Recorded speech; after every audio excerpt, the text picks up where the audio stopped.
sehat dok? Sehat Mas juga. Ya. Lawan corona. Lawan corona. Oke. Baiknya virus-virus positif ini yang harus selalu kita gaungkan. Betul ya. Betul. Harus ada kabar baik yang terus-menerus digaungkan. Saya sangat setuju dengan pola itu karena dengan semangat akan mengalahkan sih. Iya dok ya. Setuju sekali. Iya. Oke dok, kita lihat nih dok, virus corona ini betul-betul menjadi momok dok. Setiap kabar, setiap berita, headline-nya pasti tentang corona. Semua membahas tentang virus ini. Nah, kita lihat juga secara fakta ya dok ya, bahwa ada 1.000 orang lebih nih di Indonesia khususnya yang sudah terpapar positif sangat berbahaya ini. Dan apalagi kita tahu ini belum ada obatnya dok. Ya. Bagaimana tanggapinya dok persoalan ini dok? Ya baik Bro and Sis, tentunya saat ini kita semua prihatin ya dengan adanya pandemik virus corona 19 ini yang melanda bukan hanya di Indonesia tetapi juga di seluruh dunia. Ya, semua mengalami dan juga berita-berita yang ada tentunya saat ini kalau kita lihat tentunya membuat kita bisa cemas, bisa takut. Dan tentunya itu tidak baik untuk kesehatan kita, untuk sistem imunitas kita. Ketika kita dalam kondisi stres, kondisi takut, cemas, khawatir ya, itu akan menurunkan sistem kekebalan tubuh kita dan justru membuat kita semakin mudah tertular oleh virus tersebut.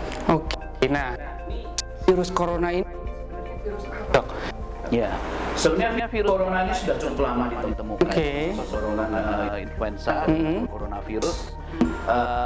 Cuman yang ini adalah golongan virus disebutnya coronavirus 19 karena mulai menyebar itu tahun 2019 ya. Kakaknya Itu MERS dan SARS ya. Ini ada sebuah virus beramplop yang namanya ada selubung di sekitarnya yang ada semacam duri-durinya yang kita sebut spike.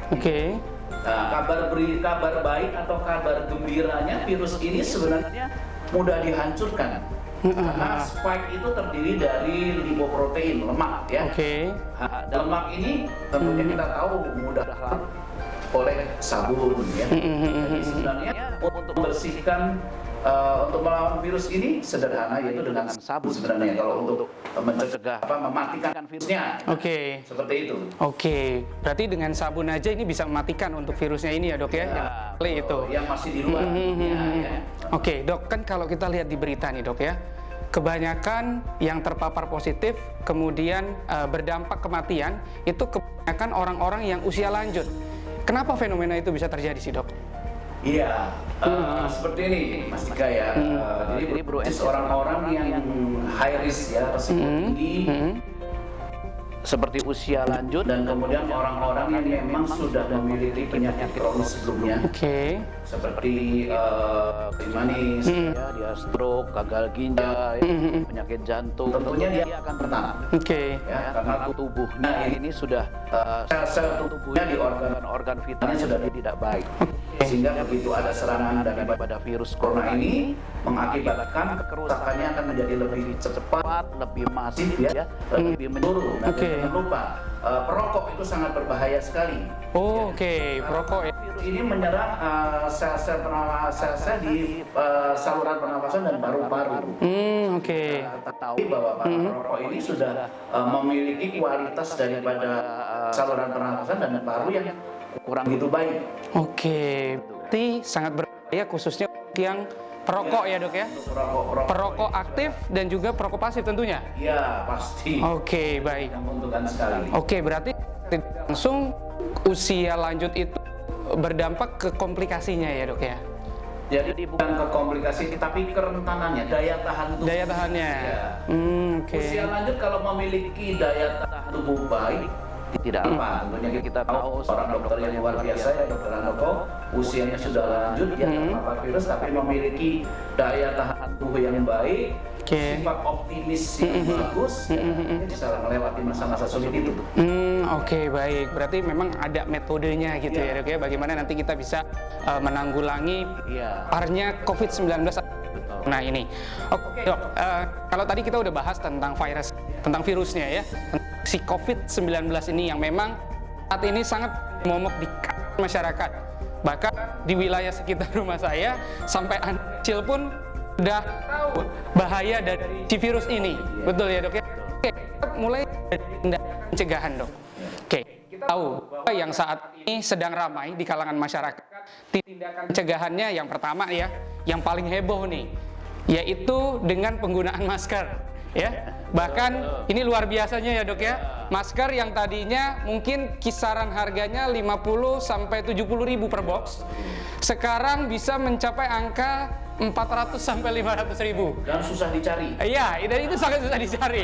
Susah dicari. Dan susah lagi dicarinya. Mahal. Orang punya uang, barangnya ada, masih mending. Gitu ya. Orang punya uang, mau beli nggak ada. Nah, jadi bingung juga nih. Itu yang pertama, pembelian masker. Nah, kemudian yang lebih heboh lagi adalah pembelian hand sanitizer. Ya. Wah, sampai kita lihat ya, banyak sosial media juga penjualan hand sanitizer ini yang mungkin di angka puluhan ribu. Sekarang bahkan bisa dijual di angka ratusan ribu dok. Dan tidak ada barangnya lagi. Dan juga barangnya kosong, langka. Ya banyak bahkan yang sekarang tiba-tiba ada produsen dadakan. Yang saya nggak tahu apakah ini melalui proses verifikasi BPOM dan sebagainya ya. Oke, kemudian juga yang di wilayah sekitar saya sedang lakukan dan kita lihat juga di kalangan masyarakat sedang lakukan adalah penyemprotan desinfektan. Nah, pertanyaan ini dok ya, penggunaan masker, penggunaan hand sanitizer, penyemprotan desinfektan yang begitu rutin dan sering, dan bahkan desinfektannya itu sampai waduh pokoknya ke seluruh tubuh ya dok ya. Nah, kira-kira apakah metode ini benar-benar bisa untuk menangkal penyebaran si COVID-19 ini dok? Baik. Ya, jadi begini, Bro and Sis ya, penggunaan masker ya tentunya cukup efektif ya, tetapi tidak bisa menyaring virus 100%. Oke. Demikian juga hand sanitizer cukup efektif, artinya dengan hand sanitizer itu kualitas tentunya ya, yang mengandung alkohol lebih dari 70%, itu memang bisa membunuh virus tersebut. Oke, ya masker, hand sanitizer bisa. Nah, saya menyoroti satu hal, yaitu penggunaan desinfektan. Desinfektan ini sudah terjadi suatu yang namanya misuse atau penggunaan yang sebenarnya kurang tepat menurut saya. Baik. Dan juga overuse atau penggunaan yang berlebihan. Ya. Misalnya disemprot ke seluruh badan manusia, ya. Ini sebenarnya ditujukan untuk benda mati, untuk meja, kursi, handle pintu mobil atau rumah ya, tetapi sebenarnya bukan untuk manusia. Karena yang ditakutkan adalah uap yang terhirup ya, racunnya bahan kimia terhirup ya, dalam jangka panjang menghasilkan justru malah penyakit. Ini yang sering menurut saya misuse ya, misalnya seperti penggunaan box untuk desinfeksi itu menurut saya agak berbahaya ya. Karena itu tadi justru nanti memasukkan racun. Virusnya memang mati. Tapi kita juga memasukkan racun yang lain. Di disinfektan tersebut. Jadi kita menghilangkan masalah dengan membuat masalah baru. Nah, jadi kita bukan hanya untuk ngelunturinnya aja tuh si virus coronanya ya. Tapi di situ kita juga memberikan kontribusi berupa kontribusi negatif untuk diri kita. Orangnya sendiri bisa jadi sakit. Kita ngirup. Nah, bahayanya apa sih dok? Kalau emang kita menghirup atau desinfektan ini terkena anggota tubuh ya, yang dilakukan secara terus-menerus, apa dampak negatifnya dok kira-kira? Dampak jangka pendek kalau misalnya desinfektan ini terlalu pekat misalnya tentunya iritasi. Iritasi bisa di mata ya, bisa di kulit ya. Nah, untuk jangka panjang ketika dia terhirup, ini bisa menyebabkan kelainan atau masalah-masalah di paru-paru. Penyakit paru-paru, dan yang paling kita takutkan adalah penyakit kanker. Nah, ini adalah bahan kimia yang dihirup yang tidak untuk manusia, tapi untuk benda. Tapi kita hirup dan akhirnya menjadi penyakit numpuk. Bayangkan kalau dia masih ngantor ya, tiap hari dia keluar masuk harus ketemu disemprot ya. Tiap hari, selama 1 bulan tiap hari pagi sore ketemu dengan desinfektan. Ini itu tidak baik. Berarti memang racun toksin yang masuk di dalam tubuh kita. Di dalam tubuh. Berarti baiknya penggunaannya harus secara bijak ya dok ya? Ya, secara bijak jadi begini. Memang digunakan untuk benda mati, bukan untuk manusia. Ya, kalau manusia pakailah misalnya masker, hand sanitizer dan physical distancing nanti. bahas tentunya. Oke. Tetapi untuk disinfeksi juga harus digunakan tepat. Pertama, untuk benda mati, dan kedua, setelah didisinfeksi, setelah disemprot jangan langsung masuk. Tunggu beberapa saat, tunggu 2 jam, 3 jam ya, atau 1 jam, 2 jam lah, untuk supaya ini mengendap dulu dan uapnya tidak bertebaran kemana-mana. Supaya tidak terhirup ya. Turun ya, jatuh ke benda, ke lantai, ke meja ya, masuk orangnya. Oke, berarti harus ada jeda dulu ya. Jadi kalau misalnya ada penyemprotan desinfektan entah di rumah, di kantor atau dimanapun, yang pasti yang pertama ruangan dikosongin dulu ya dok ya. Jangan sampai penyemprotan itu dilakukan pada saat ada manusianya. Dan juga setelah penyemprotan itu ada jeda waktu. Betul. Ya, itu kurang lebih sekitar 1-2 jam. Supaya desinfektannya itu betul mengendap dan bekerja secara maksimal. Oke. Oh, berarti kalau pada saat proses penyemprotan makanan, peralatan makan itu harus dihindari ya dok ya, dengan kesemprotan ini ya. Ya, karena itu bisa nanti turun di piring misalnya, turun di cangkir, di gelas dan sebagainya. Kita gunakan alat-alat tersebut. Padahal niatnya baik ya. Kita pengen ngebunuh virus, tapi karena penggunaannya yang salah, akhirnya malah kita memberikan racun ke dalam tubuh ya dok ya. Oke, baik. Orang habis megang benda, misalnya dia lagi ngantor ya, megang mouse ya, mouse temennya misalnya. Setelah megang, dia balik lagi ke tempatnya, dia semprot, dia pakai desinfektan ya. Kemudian dia keluar ruangan ya, keluar ruangan balik lagi ke mejanya. Itu mungkin durasinya hanya berlangsung 10-15 menit sebelum dia penggunaan hand sanitizer tadi. Dia pakai lagi dong. Jadi itu penggunaannya secara sesering mungkin, se-over mungkin. Nah, apakah cara itu benar-benar betul atau sebenarnya salah dok? Itu dok. Menurut saya ya kurang tepat. Memang kita harus menghindari virus sebisa mungkin. Ya. Tentunya menghindari virus itu tidak menyentuh barang-barang, itu yang paling baik. Tangan kita itu tidak kemana-mana ya. Karena pegang sini dihindari. Tentunya ini tidak mudah. Yang paling baik sebenarnya cuci tangan. Cuci tangan dengan sabun, tentunya ya kita pilih sabun yang baik. Otomatis kita akan sering cuci tangan. Jadi kalau sabunnya kurang baik, terlalu keras, itu akan merusak. Hand sanitizer penggunaan terlalu lama dan terlalu sering juga akibatnya mengakibatkan tangan kita juga bisa punya masalah. Oke, sekali lagi tuh ya. Dan segala macam. Oke, baik. Berarti intinya tetap ya dok, penggunaan sanitizer walaupun bagus, tapi kalau nggak tahu caranya, bisa jadi betul. Oke, kalau tadi kan kita bicara buruk ya dok, kalau penggunaan desinfektan yang kayaknya terlalu sering dan juga terhirup oleh manusia. Nah, kalau si hand sanitizer ya dok ya, kita pakai sesering mungkin ya. Kira-kira apa dampak buruknya dok kalau itu terus-terus kita lakukan? Ya, tangan kita otomatis ya, karena kita bersentuhan dengan bahan-bahan kimia. Dan semua orang bisa menerima. Ada beberapa orang yang alergi karena yang disebut penyakit dermatitis kontak, penyakit oleh bahan-bahan kimia. Dalam ini adalah oleh hand sanitizer. Kita hindari sebenarnya. Oke, berarti baiknya ya kalau memang di satu tempat itu ada air dan sabun. Itu paling baik air mengalir. Alangkah baiknya air mengalir dan sabun gitu ya dok ya. Nah, kemudian penggunaan sabun juga ya dok ya. Kan kita juga sering lihat nih pemirsa di rumah ya. Kalau penggunaan sabun itu misalnya sabun botol, dia ada pump ya, dipencet pakai tangan. Kita lihat tuh dok, sering banget tuh ya. Padahal itu tempat umum yang semua orang dari manapun gunain. Nah, gimana tuh dok? Kalau seperti itu, apa baiknya itu ada metode lain? Kita mencetnya seperti apa? Ya, menurut saya begini. Setelah kita pencet, kita bersihin dulu sabun.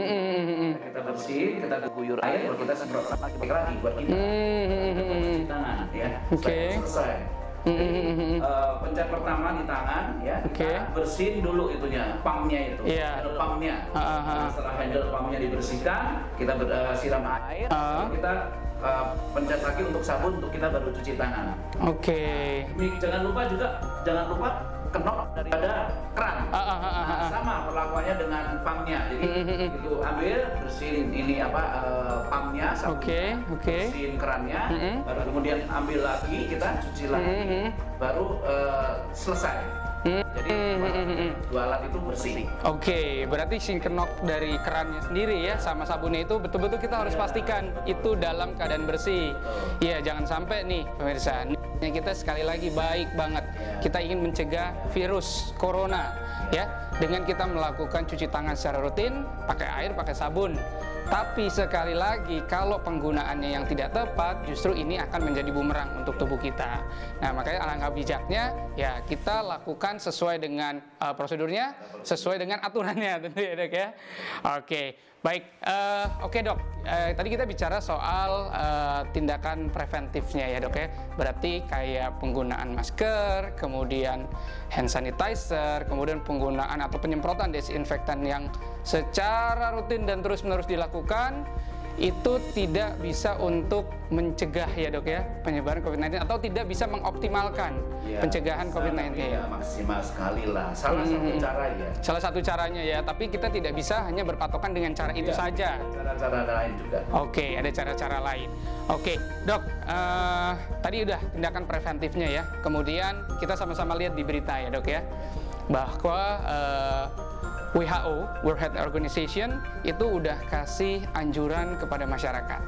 Ya, yang pertama fasenya itu mulai dari social distancing, ya, atau pembatasan sosial. Kemudian fasenya itu meningkat Dok. Jadi physical distancing. Jadi udah nggak boleh bersentuhan nih satu sama lain. Atau bahasanya jangan asal megang gitu ya Dok ya. Nah, social and physical distancing dalam rangka penyegaran COVID-19 itu kira-kira apakah hal ini betul-betul cara yang paling efektif untuk mencegah COVID-19? Gimana menurut dokter? Jadi gini, Bro Ensis ya, kenapa sampai pemerintah begitu serius social distancing, physical distancing? Oke. Jadi prinsipnya apa? Jadi prinsipnya seperti ini. Prinsipnya adalah bahwa virus itu tidak bergerak. Iya. Jangan kita yang menggerakkan. Kita ini akan menjadi kendaraannya virus. Oke. Jadi mobil, jadi ojek, ya. Jadi selama kita tidak bergerak, kendaraan ini tidak bergerak, virusnya tidak bergerak. Ini adalah dasar daripada social distancing dan physical distancing. Kita mencegah pergerakan virus. Karena penularan ini terjadi ketika virus itu berpindah dari satu manusia ke manusia yang lain. Ya, karena dia tidak bisa bertahan di benda mati cukup lama. Dia akan berpindahnya melalui manusia. Kenapa akhirnya timbul istilah social distancing, physical distancing? Tujuannya adalah supaya virus ini tidak bergerak. Tetap lama akan mati dia. Kalau dia masuk ke dalam ya tergantung daripada manusianya. Kalau dia memiliki daya tahan tubuh yang baik ya virus ini tidak sampai menginfeksi. Baik, gitu. Saya tadi menggarisbawahi itu deh ya, pakai istilahnya tuh. Bahwa tubuh ini adalah kendaraannya virus, ya. Kendaraannya virus. Berarti tepat ya Dok ya anjurannya. Kalau kita nggak boleh keliaran, nggak boleh berkerumun, karena bisa jadi di dalam kerumunan itu ada salah satu amit-amit ya, misal ada salah satu yang positif, OTG. Orang tanpa gejala gitu ya. Tiba-tiba karena kita tidak melakukan social and physical distancing ini, karena satu aktivitas yang kita bilang aman, akhirnya jadi membuat bumerang juga nih untuk tubuh kita. Bisa jamin. Tanpa tes pun kadang-kadang bisa salah. Tidak ada gejala pun bisa kemungkinan dia membawa virus. Walaupun di dalam tubuhnya mungkin tidak membawa virus, tapi badannya, bajunya itu bisa membawa virus, bisa dibawa kemana-mana. Prinsipnya itu tadi, virus tidak bergerak, jangan kita yang menggerakkan. Virus nggak bergerak, jangan kita yang menggerakkan. Jadi buat pemirsa ya, stay at home. Ya, di rumah aja, karena sekali lagi ya, tadi seperti dokter bilang bahwa kendaraannya virus itu adalah manusia ya. Jadi untuk manusia-manusia yang masih berkeliaran ya, itu bisa jadi menjadi kendaraannya si virus itu yang nantinya akan menularkan kepada kalangan masyarakat lainnya ya dok ya. Pesan juga buat teman yang punya rencana mudik. Nah, kalau kita punya rencana mudik ya, kita akan menjadi agen yang menggerakkan virus. Waduh, jadi agen loh. Yang membawa virus itu kemana-mana. Kita akan tanda kutip tanpa sadari kita bisa akan mencelakakan orang-orang yang kita sayangi. Daerah, teman-teman di daerah, karena kita berangkat dari epicentrum tempat penularan jadi baik. Kemudian kita mudik, kita bawa virusnya kemana-mana. Tentunya itu. Nah, tentunya kita harus mentaati himbauan pemerintah itu supaya tidak mudik ya, bahwa himbauan itu disampaikan tentunya dengan suatu maksud yang sangat serius, yaitu social distancing dan physical distancing. Jangan menggerakkan virusnya intinya. Jangan menyebarkan virusnya melalui kita. Dan tentunya anjuran dari pemerintah pun itu sudah melalui analisa dan kajian tentunya ya dok ya. Dan ini juga melalui pendapat dari para pakar juga bahwa social and physical distancing betul-betul harus dilakukan dan ditaati supaya kita bisa menekan angka penyebaran COVID-19 ini ya dok ya. Jadi kita men-stop nih kendaraannya. Apalagi tadi kita ambil kutipannya ya, dihimbau untuk tidak melakukan mudik dulu.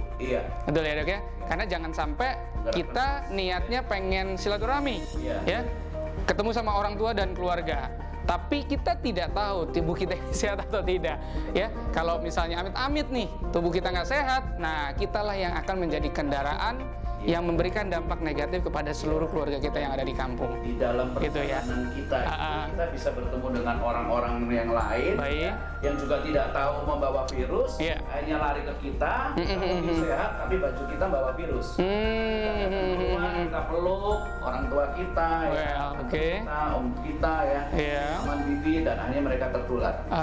Itu yang paling ditakut. Itu yang dikhawatirkan ya dok ya.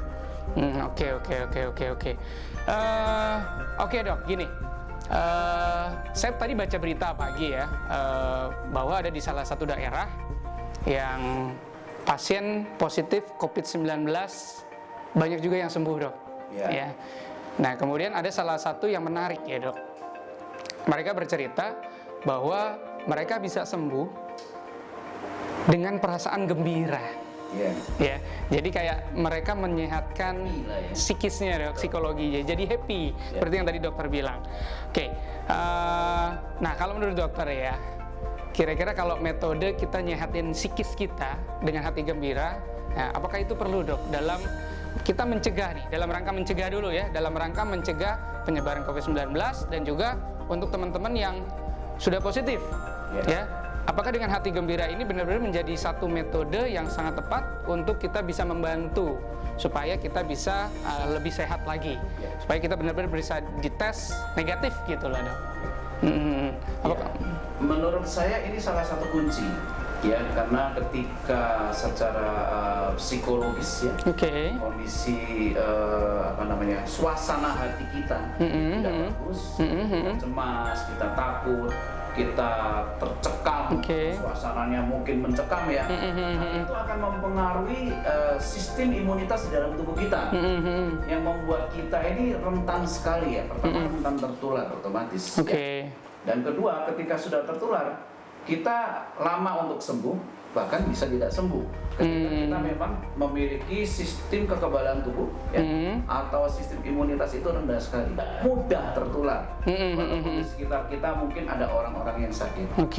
Kalaupun sudah sakit, kita juga lebih mudah untuk sembuh, ya, tidak menjadi lebih buruk. Ketika hormon bahagia ini ya banyak berlimpah di dalam kekebalan di dalam tubuh kita maksimal seperti itu. Berarti tepat ya dok ya, hati harus gembira. Tapi metode menggembirakan hatinya nggak pakai jalan-jalan ya dok ya, nggak pakai shopping keluar, jangan ya. Tetap harus social and physical distancing. Menggerak virus, jadi menggerakkan virus. Jadi kita bisa mencari alternatif ya. Jadi buat pemirsa di rumah, kita bisa cari alternatif untuk bikin pikiran kita jadi happy. Lakukan hobi yang sekiranya bisa dilakukan di rumah, nonton film ya, mendengarkan musik, berkumpul dengan keluarga, masak atau apapun.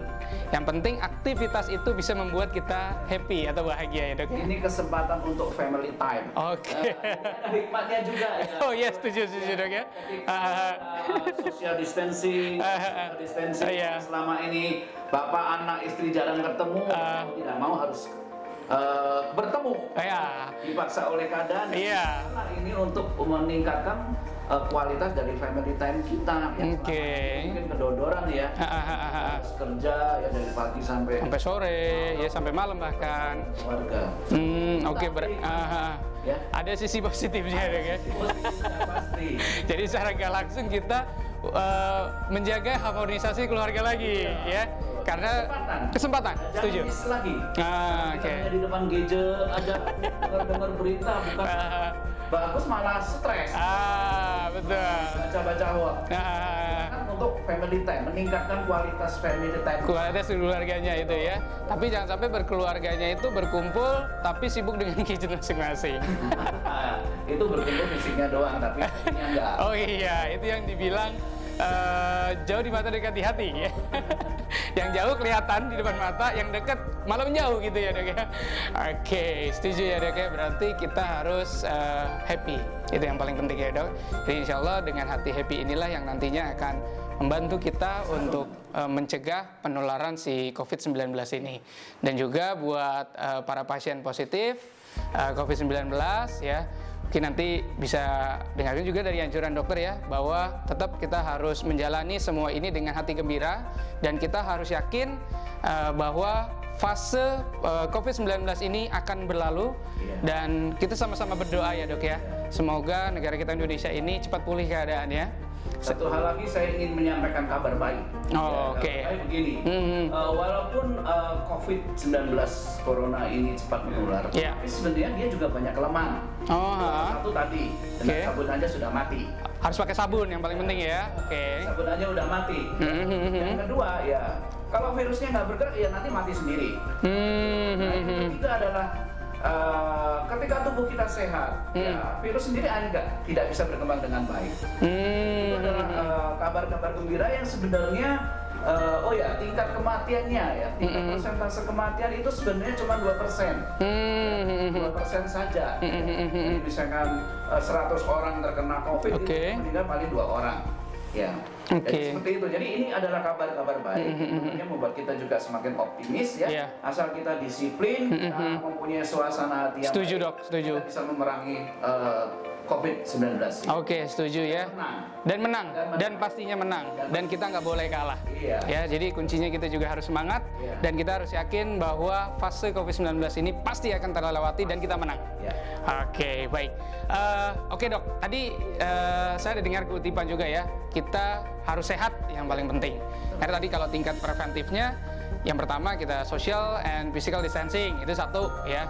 Kemudian tadi yang kedua, kita harus menjalaninya dengan hati happy, gembira, supaya hormon endorfinnya ini ada. Dan yang betul. Dan nanti yang ketiga adalah kita menyehatkan tubuh ya dok ya. Oke, menyehatkan tubuh. Nah, soal menyehatkan tubuh nih dok. Jadi saya lihat di berita juga ya. Jadi banyak pejabat-pejabat dan ilmuwan-ilmuwan dan juga ahli-ahli bicara tentang bagaimana menyehatkan tubuh dengan menguatkan imunitas. Nah, ini pendapatnya yang pertama menurut Dr. Terawan. Dr. Terawan itu Menteri Kesehatannya Republik Indonesia.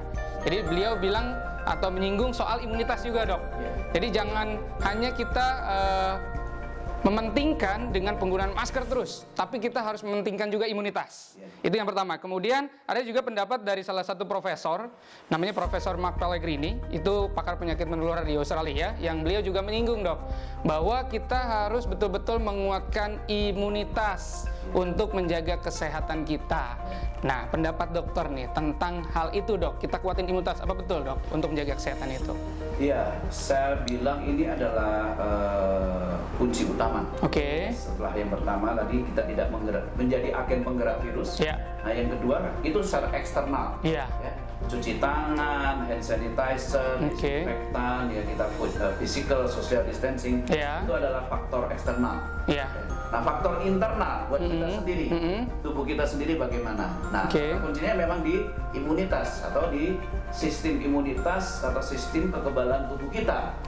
Ya, ketika seseorang memiliki kekebalan tubuh yang baik, tubuh pasti akan bisa melawan. Karena virus corona ini adalah penyakit virus ya, namanya virus COVID-19.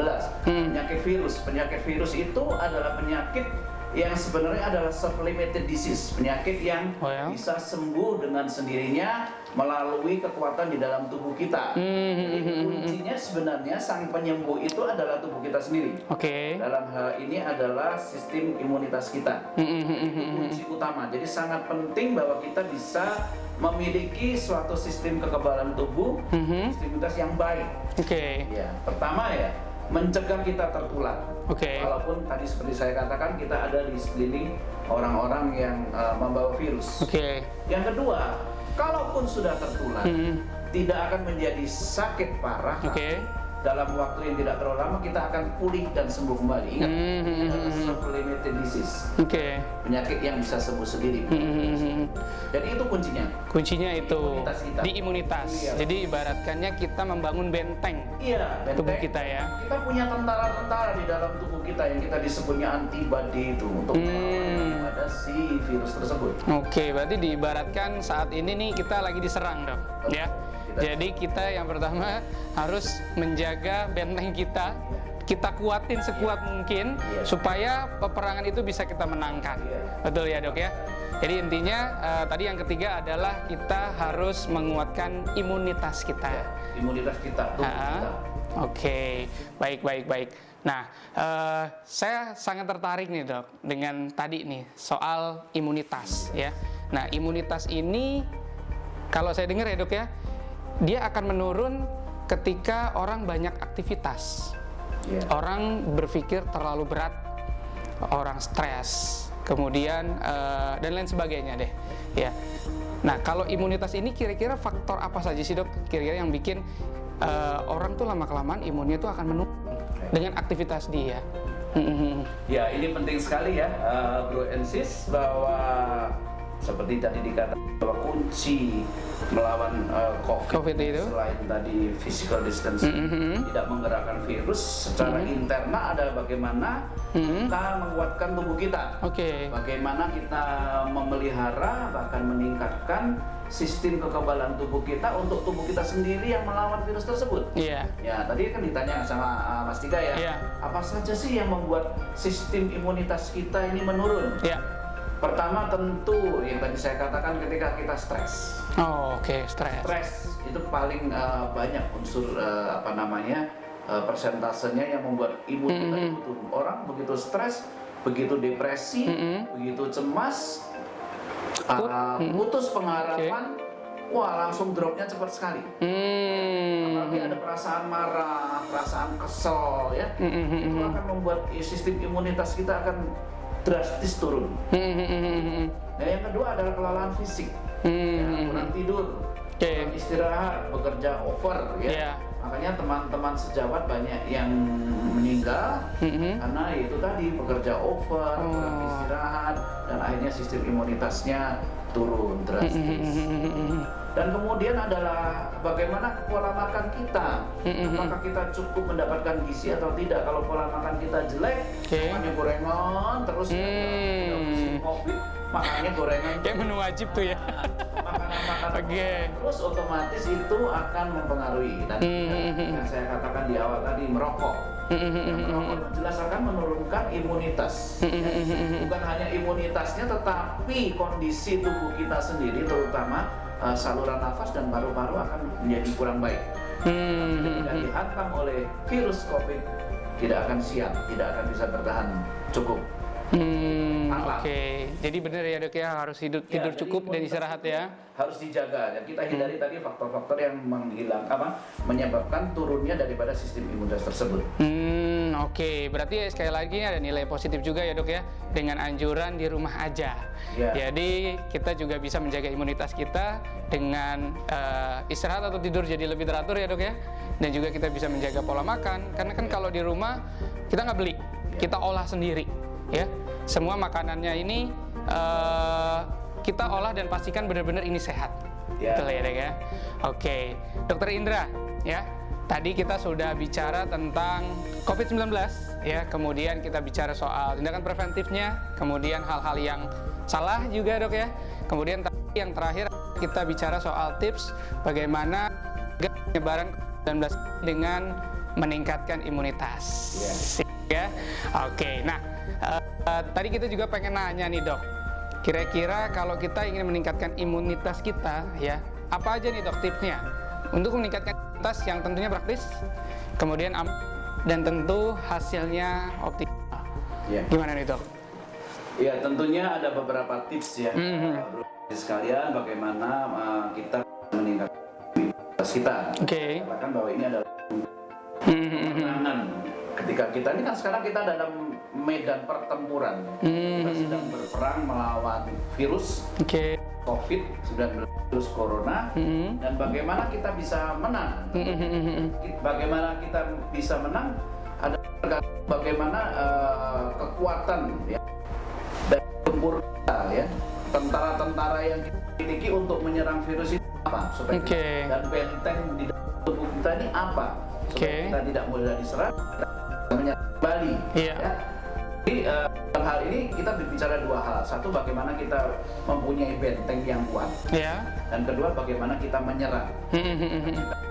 Terus ya, menyerang. Dan itu kuncinya adalah di sistem kekebalan tubuh atau imun system. Ya. Nah, kunci daripada meningkatkan imun system ya, pertama tentunya tadi saya katakan kebalikan daripada apa yang menurunkan imun tadi. Kondisi psikologi. Bagi kita boleh stres ya, dengar kabar-kabar baik saja ya, jangan dengerin kabar-kabar buruk, kabar-kabar yang menakutkan ya, hoax itu, karena itu semua akan membuat kita depresi ya, ketakutan, cemas, dan itu akan menurunkan sistem imunitas kita. Nah, yang kedua tentunya kita harus memiliki pola makan yang baik. Sepertinya sangat umum ya, tapi ini sangat penting. Karena kalau bahan bakunya, pola makannya tidak baik, bagaimana kita bisa mendapatkan sistem imun yang baik? Kita akan rentan oleh sakit ya. Orang-orang gizi buruk akan lebih mudah sakit dibanding orang-orang yang baik. Ya, kedua tentunya makanan. Nah, adalah istirahat. Kita istirahat 6-8 jam itu cukupkanlah itu. Jangan sampai kita begadang-begadang. Ya. Misalnya lah kita di rumah kita nonton, nah ini begadang kurang tidur. Itu akan menurunkan sistem kekebalan tubuh kita karena ketika kita dalam posisi tidur itu adalah terjadi proses regenerasi, termasuk sel yang bertanggung jawab ke sistem pertahanan tubuh kita. Dan kemudian juga terjadi proses detoksifikasi, detoksifikasi racun-racun di dalam tubuh kita, sehingga tubuh kita bisa kuat. Ya, jadi itu sangat penting. Nah, yang terakhir yang tidak kalah pentingnya adalah suplementasi. Kita membutuhkan suplemen, vitamin, ya, atau produk-produk yang memang penyokong itu bisa naik. Kita harus menggunakan suplementasi. Harus menggunakan suplementasi. Nah dok, ada saran nggak dok suplemen yang aman untuk kita meningkatkan imunitas kita?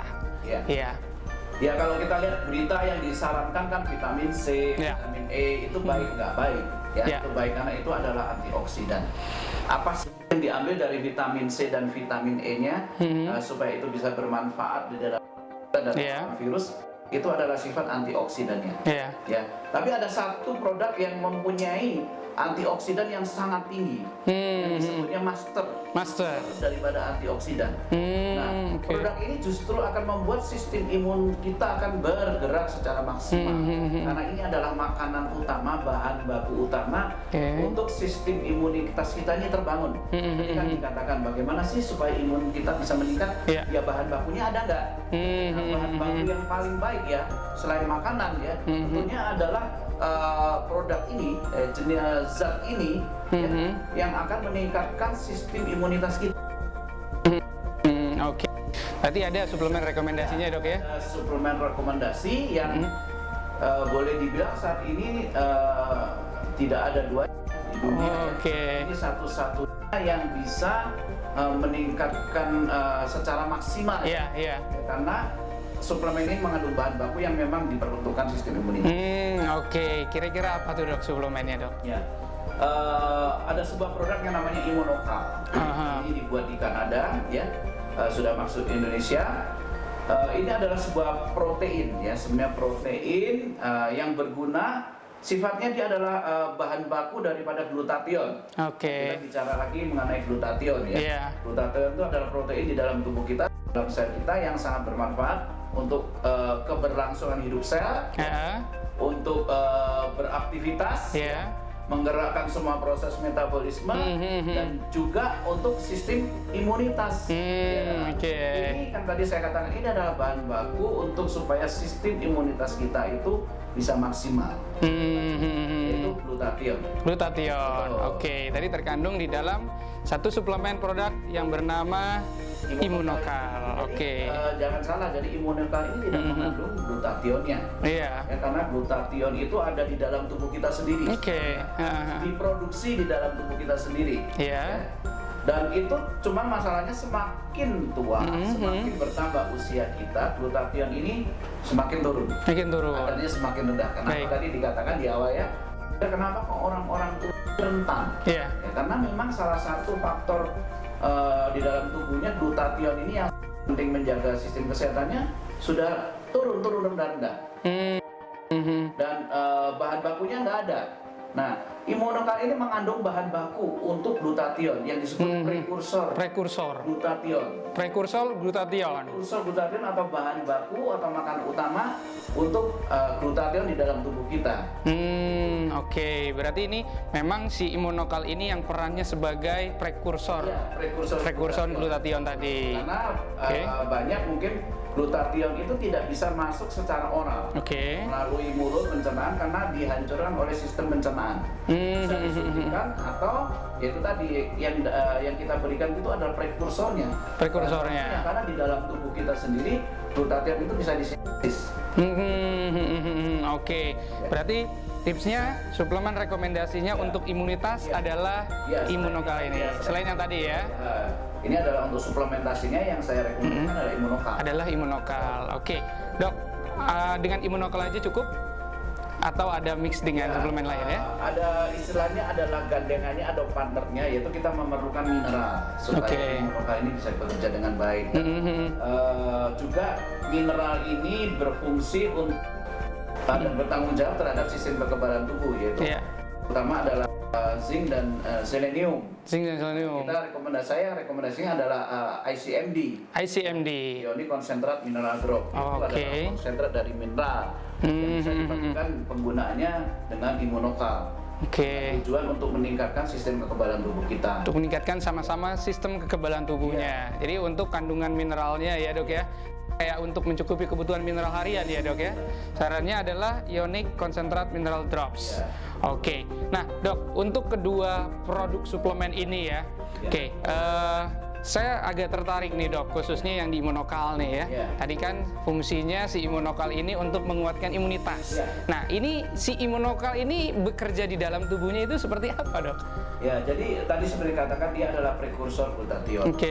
Yang diambil dari 5 liter susu sapi dijadikan satu saset. Jadi satu saset daripada Immunokal ini mengandung 5 liter susu sapi, tapi bukan susunya secara keseluruhan, tapi disebutnya kaseinnya, sisteinnya. Sisteinnya inilah yang sangat bermanfaat sebagai bahan baku utama ya untuk glutathione di dalam tubuh kita. Glutathione sendiri kan diperlukan untuk sistem imunitas kita, kemudian NK cell dan sebagainya.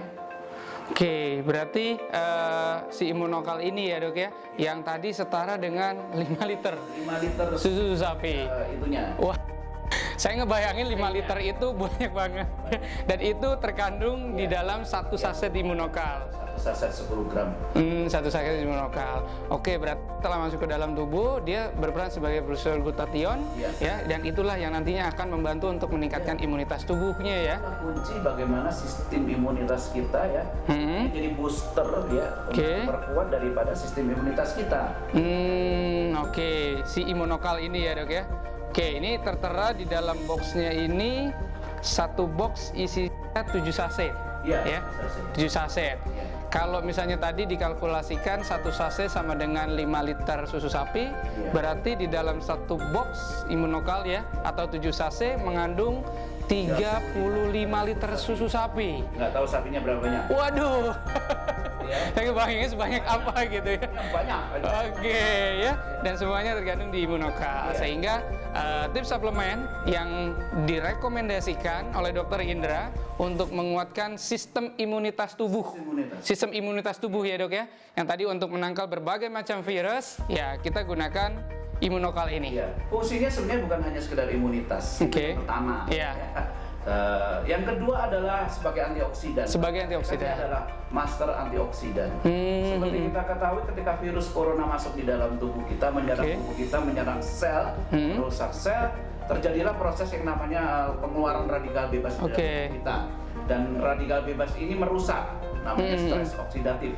Nah, harus ada penangkalnya. Penangkalnya itu adalah antioksidan. Kenapa direkomendasikan vitamin C, vitamin E yang notabene itu adalah antioksidan? Oke. Ya, yang selama ini kita dengar di berita ya, minum vitamin C, minum vitamin E, sehingga vitamin E dan vitamin C di pasar habis, kosong, Iya. diborong orang ya. Waduh, langka banget jadinya. Nah, intinya adalah fungsi daripada antioksidannya.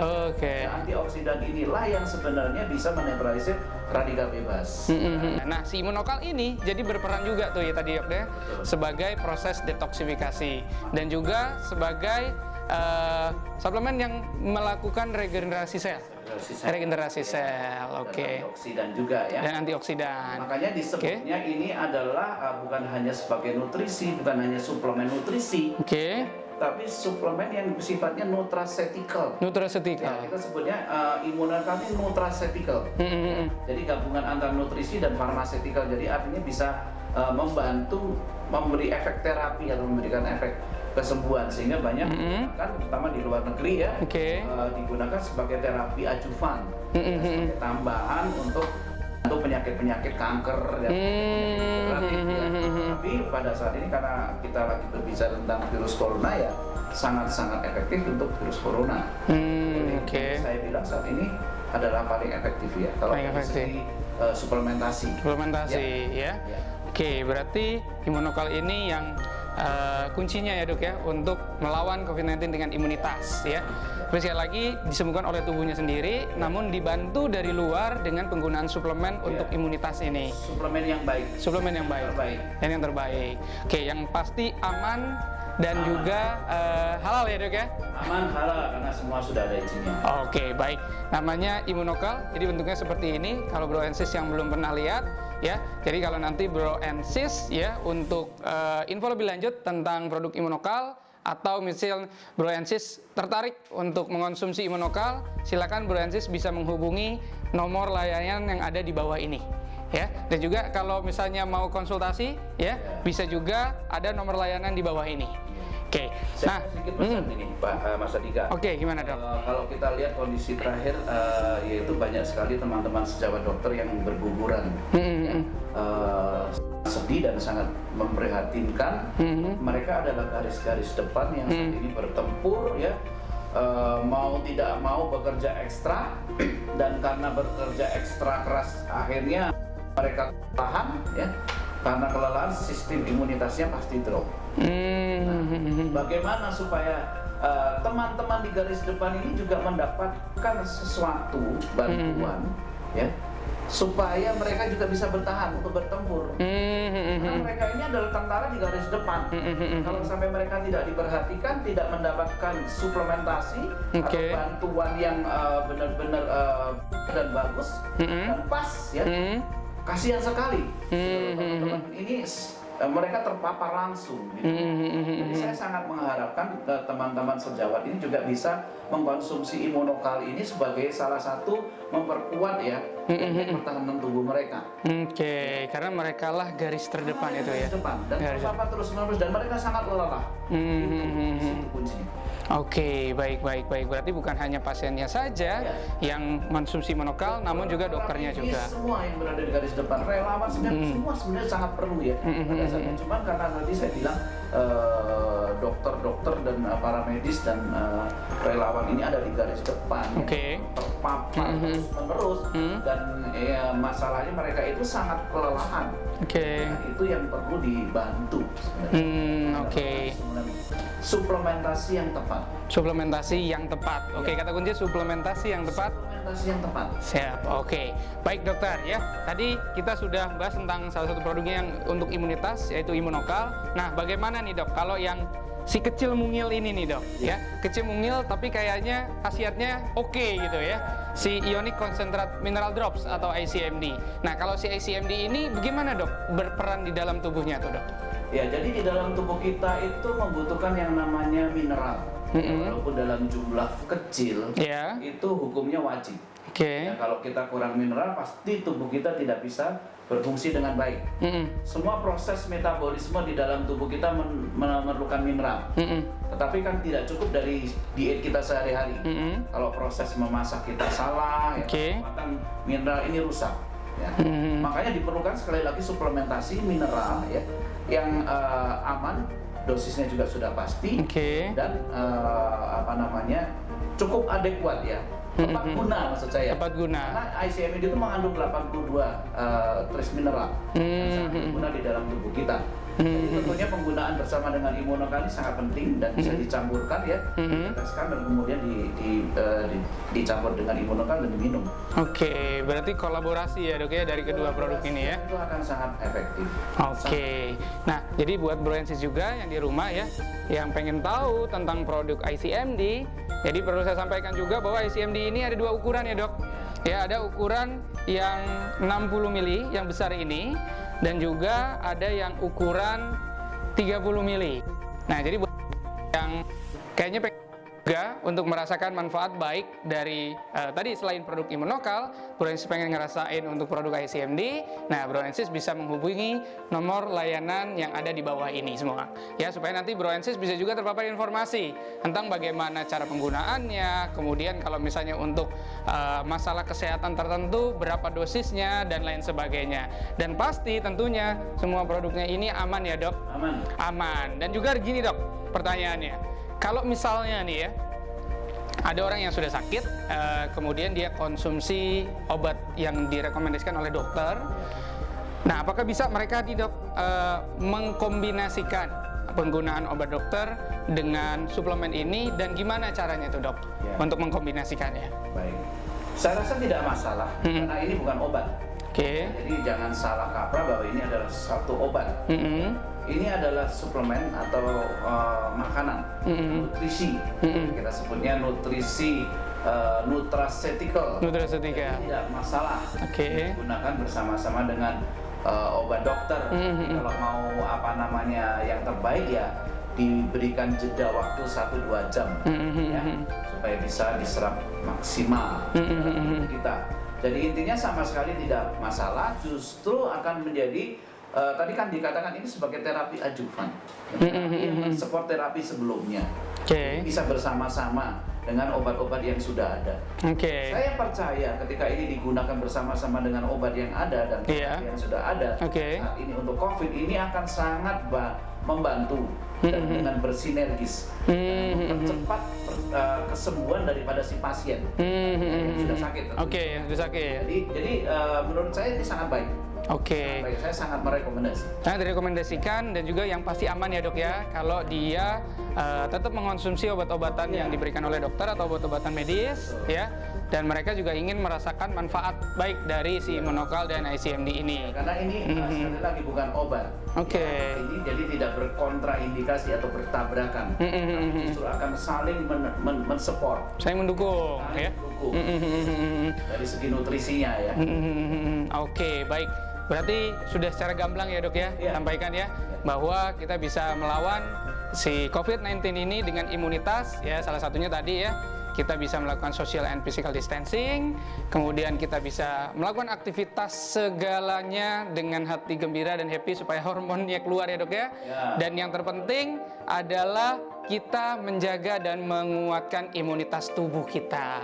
Nah, kemudian tadi dokter menyampaikan bahwa rekomendasi untuk meningkatkan imunitas adalah dengan salah satunya ya dok ya, menggunakan suplementasi ya, yang terkandung di dalam produk Immunokal dan juga dibantu dengan ICMD. Jadi kombinasi yang sangat tepat ya dok, yang saling melengkapi. Oke. Tetap butuh mineral. Tetap butuh mineral. Oke, berarti kedua-duanya dianjurkan untuk digunakan secara sekaligus ya. Oke, baik dokter. Ini ada beberapa pertanyaan nih dari audiens di rumah ya. Jadi kita bacakan dan juga nanti beberapa pertanyaan-pertanyaan yang sudah masuk namun tidak sempat disampaikan di sini ya. Nanti kita akan memberikan kesempatan kepada teman-teman semua untuk menghubungi konsultasi medis yang ada di nomor di bawah ini supaya nanti teman-teman di rumah bisa langsung terkoneksi dengan Dokter Indra ya untuk segala pertanyaannya. Oke, Dok, ini ada pertanyaan gini, Dok. Ada pertanyaan, gimana sih Dok untuk memilih masker yang tepat? Ya. Terus juga bagaimana masker ini benar-benar berperan secara maksimal untuk dirinya dia. Iya.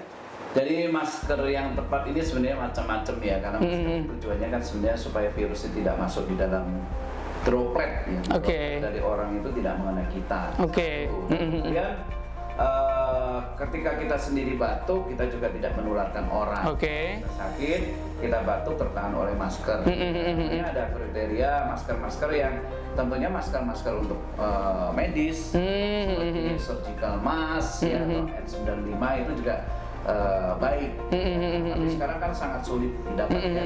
Ya, hanya banyak dibuat masker-masker dari kain. Itu sih cukup baik lah ya. Baik, tapi ingat tadi ya nggak bisa maksimal. Yang penting itu social distancing. Social distancing ya. Personal hygiene, cuci tangan. Kenapa sih tangan ini bukan masalah tidak boleh menyentuh muka, tapi tidak boleh sebenarnya menyentuh 3 indera kita, yaitu mata, hidung, dan mulut. Ini adalah pintu masuk daripada virus COVID-19. Bukan masalah di mukanya, tapi masalah di mata, cekucek mata, hidung, dan mulut. Itu yang harus dicegah.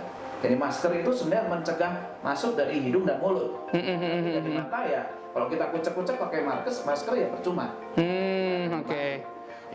Baik. Itu untuk yang pertanyaan pertama tuh dok ya. Nah kemudian ini ada lagi nih dok pertanyaannya. Ini ada klaim sih ya. Ada klaim apa betul coronavirus itu akan hancur dengan sendirinya kalau kena air? Jadi kena air tuh corona bisa luntur dok. Apa betul dok? Jadi bukan kena air, kena sabun. Kena sabun, kena disinfektan. Ya, dia hinggap gitu ya, karena orang batuk, cara dropletnya membawa virus, dia terbang sebentar, terus kemudian dia hinggap. Punya sayap, airborne.